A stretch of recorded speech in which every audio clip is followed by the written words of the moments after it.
Hello, and welcome to our Campcraft lesson for the week. My name is John Otten, and I am the RA consultant for Kentucky. And today I want to take a look at the RA pledge focus for the month. The RA pledge begins with the line, "As a Royal Ambassador, I will do my best." And then the fourth line after that says, "To work with others in sharing Christ." As I think about this line in the pledge, I'm reminded of 1 Corinthians chapter 3, verse 6, where Paul says, "I planted, Apollos watered, but God gave the increase."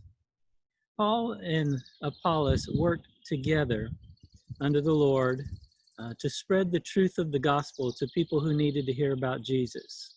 They were not competitors, they were teammates who worked together for the sake of the gospel. When I think about that partnership, that working together to share Christ that Paul and Apollos had there in the Lord, I'm reminded of the fire triangle. The fire triangle refers to the three things that you need to start and maintain a fire. You need heat, you need air, and then you need some type of fuel, some combustible material. Paul and Apollos worked together with the Lord for kingdom results. And if you put these three things together in the fire triangle and you put them together in the right way, you get fire as a result. And knowing about the fire triangle can help you in several ways. First of all, it can help you start a fire for cooking or for warmth when you're out camping. You know that you need heat, and so you need to bring a heat source with you. There's a number of different things that people use, but most commonly they use matches or they might use a lighter. Beyond that, people use flint and steel, or they might use a ferro rod or any other number of ways to give that heat that they need to start their fire. You also need air or oxygen. And of course, God has provided that. It's all around us. But you also need to build your fire in such a way that the air can get to it easily and help that fire to grow. In fact, sometimes we even will blow gently on a fire to help it to grow. And then finally, you need that material that will burn, the fuel.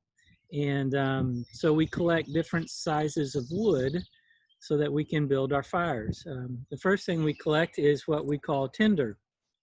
These are really small twigs like this that we break up and use in our fire. These are some of my favorite kinds of tinder right here.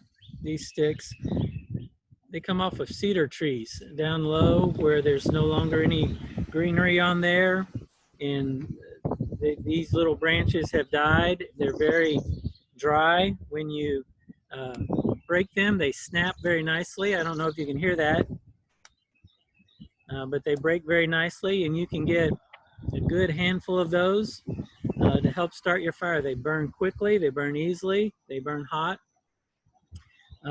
Tinder also can be a little bit bigger than that. You want to have some things that are more like this size here for your tinder. And again, you want them to be dry. You want them to have a nice snap when they break. That way you know there's not any moisture or not very much moisture at all in that stick. So that's tinder. That's what you need first. That's stuff that's smaller than finger size. So you see here, those are smaller than my fingers. Nice snap to them. So that's your tinder. So that's one thing you want.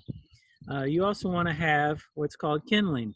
And these are a little bit bigger than the tinder. They're more like the size of your fingers. So I've got some pieces like that, starting with these here, just a little bit bigger than those, but closer in size to my finger there. Again, nice and dry.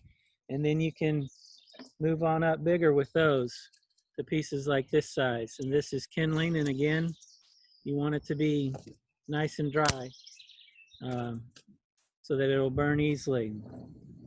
So you've got tinder, you've got kindling, and then you also want what we call fuel, and that's the wood that's going to burn the longest. It's larger sizes, the larger branches like this, on up to logs like you got here. And these are the ones, the logs here, these are the ones that will sit on the fire and they'll burn and burn nice and long and help create coals. They're good for cooking your hot dogs, your s'mores, your foil packs on, things like that. And those are the three things that you need as far as fuel goes for wood. You want your tinder, you want your kindling, and you want your fuel, your larger size pieces of wood. And so knowing about the fuel triangle, you know you need those things. You know you need that wood to burn, you know you need the air that is around you, you also know you need a heat source. But knowing about the fire triangle can also help you safely put out a fire. If you remove any one of those three elements, you can put a fire out. So for instance, if you take away the air or the oxygen, you can put out a fire. You can do that by smothering the fire with a fire-resistant type of material, or maybe using a foam type of fire extinguisher that will smother it and block off the air from the fire. But if you're out in the woods camping, that's not a very practical way to do that. You can also remove the burning material, the fuel, from the fire. So some people do that by just simply not adding in any more fuel to the fire and allowing it to just burn itself out slowly. Or sometimes you can take the pieces of wood that are still burning and kind of spread them out. You don't want to spread them out any larger an area than your fire already is in, but you can pull them away from each other, and this causes that fire to slow down. The difficulty with this is it takes a long time. Some of those larger pieces, once the fire gets up in them, they can burn for a very long time. And so removing the fuel helps, but it can take a long time to burn, get that fire to burn down. One of the best ways is to remove the heat, and we do that using water. You just pour the water on it and it cools it down. That water takes that heat from the fire, and it begins to evaporate or smoke or steam from that heat, and that's removing that heat from that fire. You always, when you're having a fire, you always want to have a bucket around, like a 5-gallon bucket full of water, so that you can put that fire out, and you just pour it in there, and then you take a slightly larger stick, maybe something like this, and you stir it around so that all those ashes get stirred around in that water. And then you want to pass your hand just kind of over the above those ashes, above those coals, and see if you feel any heat. And it used to be that we were taught when you just passed your hand over and you couldn't feel any more heat, then that fire was out. But sometimes even deep down in those ashes, there will be some that are still hot and still burning, even with all that water around it. So the rule of thumb now is that after you've passed your hand over it and you can't feel any heat, now you need to put your hand on top of it and even slightly into it, so that you can feel that there's no heat in there. You've got to be very careful, obviously, doing that. You want most likely a responsible adult to do that as opposed to one of your Royal Ambassador boys, but you want to make sure that fire is out completely, and you do that with water. And so really one of the best things to do, I found, is kind of a two-part approach. When I'm ready to put the fire out, I separate the wood so that they're not lending heat and fuel to each other. But then I also pour water on it and stir it around and keep those larger pieces separated, even turning them over so that the burning part is not down in the coals but exposed to the water being poured on it, and just continue to pour some water in there until that fire is totally out. And so that's how we do it. And knowing about that fire triangle, the heat, the air, and the fuel helps you to know this is the way to approach putting out a fire. Knowing the fire triangle and how to start and how to extinguish a fire is part of the Firecraft requirements for the hiker patch. And this info can be found on pages 88 and 89 of the Campcraft manual, right there. You can download that for free right here, kywmu.org/campcraft.